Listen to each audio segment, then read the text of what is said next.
کړی دی.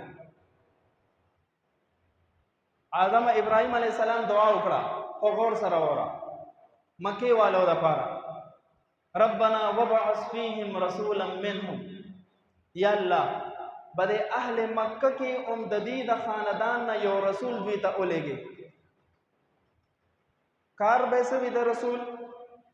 یتلو علیهم آیاتک، چې الله ستا د قرآن کریم آیاتونه ورته تلاوت کوي او اوري ورته. ويعلمهم الكتاب والحکمة، د قرآن او د احادیث تعلیم ولا ورکوي، درس ولا ورکوي. ويزکیهم، او تزکیه نفس کوي، د زړه پاکوالی ولا راولي، چې زړه نه بغض، کینه، حسد، اخلاق رذیله دا ټول وځي. دکه د پیغمبر کارو سلور کارونه شو: د قرآن کریم تلاوت او بل چاته ښودل، د قرآن کریم تعلیم، ترجمه، تفسیر عملی شکل کې، د احادیث و تفسیر عملی شکل کې، دا د پیغمبر منصبی کارو. او د تزکیه نفس دا د پیغمبر عملی کارو. نن سبا دور کې وګورم دکه سلور کارونه څوک کوي؟ د قرآن کریم درس، د ناظره او د حفظ، د تجوید شکل کې څوک ورکوي؟ علماء کرام، قاریان. د قرآن کریم ترجمه، تفسیر، د احادیث و تفسیر تشریحات څوک بیانوي؟ علماء کرام، دغه شیوخ نظام دا بیانوي. تزکیه نفس څوک کوي؟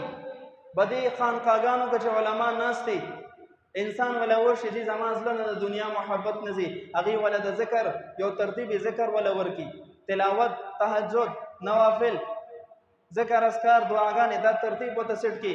میاشت پس د هغه د زړه نه ډېر د دنیا محبت ودي، د آخرت یاد پکې راغلی. دا څوک کوي؟ کم منصب چې او کم کار چې د انبیاء کرامو او مکه کار سرانجام کولو لپاره الله علما پیدا کړل. معلومیږي د دې آیات نه چې کله نه قرآن کریم نازل شوی، د هغه وخت نه د قرآن کریم معلم، استاذ هغه وخت نه موجود دی، نبی علیه السلام. او چاله چې تعلیم ورکړي هغه ته وایي طالب العلم. صحابه کرام هغه هم د قرآن کریم د نزول د وخت نه موجود دي. او د کم سیس تعلیم چې ورکړي هغه ته وایي کتاب، قرآن، هغه د نزول د وخت نه موجود دی. نو طالب العلم، عالم اور کتاب د دې آیات نه ثابت شو. او ما ته دا ووایه چې عالم طالب العلم ته درس ورکوي د قرآن کریم، کم ځای کې ورکوي؟ اکا ځای ته څه وایي؟ دینی مدارس، دینی مراکز اور مساجد. نو تکو په د مدرسو خلاف خوله کولاوی، نو دا اصل کې زمون خلاف نه دی، دا اصل کې د قرآن او د احادیث او د اسلام خلاف خوله کولاوی لګي.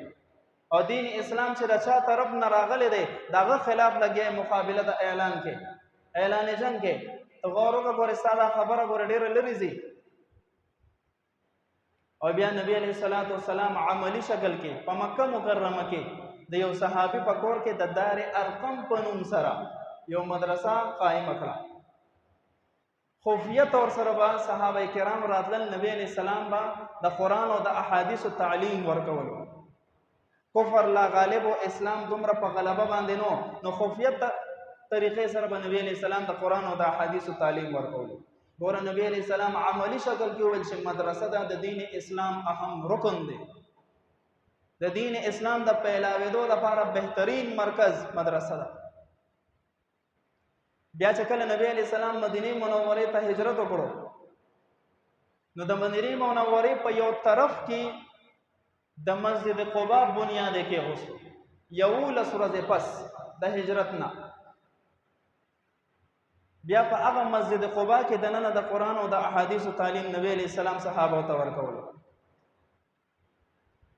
او مسجد قباء هغه مسجد چې د تعمیر په اعتبار سره په دین اسلام کې اولنی مسجد دی، د مقام او د مرتبه په اعتبار سره په 4م نمبر دی.